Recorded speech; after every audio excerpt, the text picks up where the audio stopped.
देखिए, आज मुस्लिम राष्ट्रीय मंच का 24 सालाना एक जलसा था और जो इनकी खिदमात हैं पिछले 24 साल 25 साल के अंदर, उसको लेकर के आज एक आवाम को बुलाया गया था। पूरे हिंदुस्तान के कोने कोने से आवाम आई थी और उसमें मैंने भी बतौर गेस्ट शिरकत की और बोलने का मौका मिला मुझे। मुस्लिम राष्ट्रीय मंच की पहचान आज की तारीख में पूरे हिंदुस्तान में नहीं, पूरी दुनिया में की जाती है और इससे तमाम देश के, हिंदुस्तान के जो मुसलमान हैं, जो राष्ट्रवादी सोच रखते हैं, वो सब जुड़ चुके करीब करीब। एक ऐसा मंच तैयार किया गया है जो नॉन पॉलिटिकल है, जो सिर्फ देश को समर्पित है, देश के लिए काम करता है। तो यहाँ से सबने अपनी अपनी बात रखी है, मुझे भी अपनी बात रखने का मौका मिला है और ये उन लोगों को मैसेज आता है पूरी दुनिया के जो मुस्लिम ममालिक हैं या दूसरे।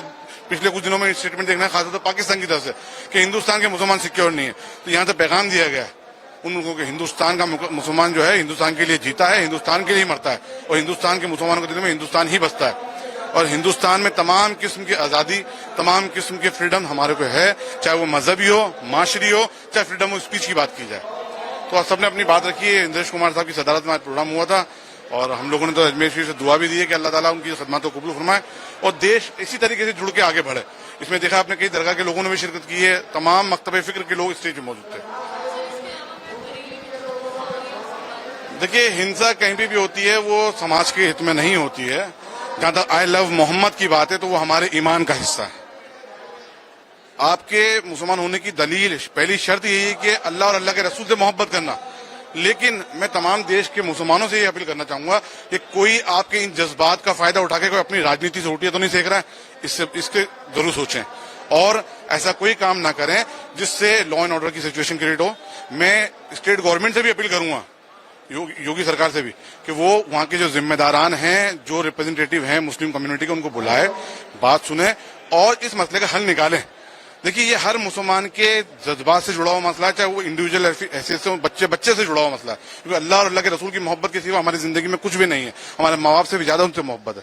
तो आई लव यू कहना कोई गुनाह नहीं है, लेकिन जिस तरीके से बयानात आए, एडमिनिस्ट्रेशन की तरफ से आए हैं, हुकूमत की तरफ से आए हैं और कुछ मुस्लिम तंजीमों की तरफ से आए, तो हमें बेहतर ये होगा कि बैठ के इस मसले का रद्द अमल किया जाए, मसले हल किया जाए।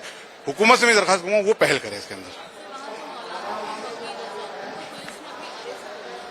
देखिए, इसकी मुझे जानकारी नहीं कौन क्या कर रहा है। मैं तो कह रहा हूँ हर मुसलमान को सोचना चाहिए कि उनके जज्बात का कोई पॉलिटिकल इस्तेमाल ना हो रहा हो और जहां तक अल्लाह और अल्लाह के रसूल की मोहब्बत की बात है तो वो सबके हमारे ईमान का हिस्सा है।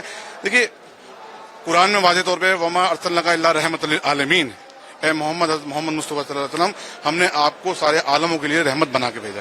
तो जिस नाम से लोगों के दिलों को सुकून मिलता हो, जिस नाम से लोगों को रहमत बरसती हो, जिस पाक नाम से लोगों के दिलों के दर्द दूर होते हो, जिस पाक नाम से इत्तेहाद कायम होता हो, जिस पाक नाम से मोहब्बत और मोहब्बत की बौछार होती हो, उस पाक नाम को के बुनियाद पे किसी तरीके से इंतशार ना हो, ये हमारे भी फराइज बनता है।